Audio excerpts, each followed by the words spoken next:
मित्रांनो, आपण विरोधी पक्षांनी आता बोलताना पाहिले, काही आपले सत्ताधारी पण काय म्हणतात का बुवा शेतकऱ्याचं एवढं गारपीट झाली, प्रचंड नुकसान झालं, अतिवृष्टी झाली, प्रचंड नुकसान झालं, त्याला मदत द्या.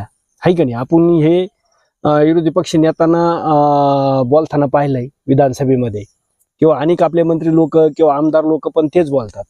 पण असा एकतरी आमदार किंवा एकतरी मंत्री किंवा एकतरी विरोधी पक्ष नेता तुम्हाला दिसला का बुवा शेतकऱ्याच्या मालाला योग्य भाव द्या म्हणून आंदोलन झालं का किंवा बोलले का? तर नाही. फक्त मदत मदत मदत, म्हणजे शेतकऱ्याला ही मदत करा, ती मदत करा. अरे पहिली गोष्ट, शेतकऱ्याला मदत करायचीच गरज पडायची नाही याच्यावर बोला. है का नाही? तुम्ही जर आमच्या मालाला योग्य जर भाव द्याला तर आम्हाला कशाला लागत तुमची मदत? आणि तुम्हाला बी ओरडायचं काम नाही पडायचं ना. है की नाही? तुम्हाला बी विरोध करायचं काम नाही पडायचं. तुमचं संगणमतानं चांगलं चालन. तुम्ही एकूणाला कशाला वाईट होता आमच्यासाठी? त्याच्यापेक्षा आम्हालाच जर आमचं जे 50% आधारेवर स्वामीनाथन आयोग लागू करा म्हणून राहिला शेतकरी, हे लागू करायचं राहिलं बाजूला. उलट याची मदत द्या, त्याची मदत द्या. आम्ही काय भिकारी नाही भाऊ. है की नाही?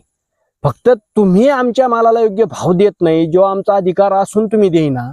स्वामीनाथन आयोग लागू करा. स्वामीनाथन आयोग लागू केल्यानंतर 50% च्या आधारेवर नफा मिळेल, आणि आता तुम्ही 15% याच्यावर आम्हाला भाव देतात. त्याच्यात बी आम्हाला काही समजत नाही, तुम्ही आमचं काय काय पकडिता.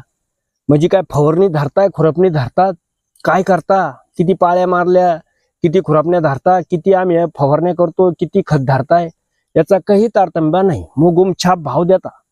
है की नाही? म्हणजे ह्या सगळ्या गोष्टी सध्या चालू आहे मित्रांनो.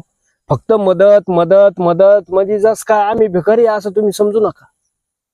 आम्ही खूप स्वावलंबी आहे, स्वतः कष्ट घेतो आम्ही, आणि आम्ही कष्टातून हे सगळं असं हे दिसतं ना भाऊ. हे बिगर कष्टाचं नाही, याला कष्ट घेऊनच आम्ही केलेलं आहे. रात्रंदिवस कष्ट घेतोय, तेव्हा हे असं दिसतंय. है की नाही? फक्त तुमचं काम काय आहे की आम्ही जे पिकवलेलं आहे, ज्यावेळेस ते मार्केटला जाईल त्याला योग्य भाव पाहिजे. आता सध्या कांद्याची स्थिती बघा काय आहे. म्हणजे 1000-1100 रुपये क्विंटलना कांदा द्यायला परवडतो को? कोणच्या याच्यात राहतात. एक खताची बॅग 3000 पर्यंत भाव आहे तिचा.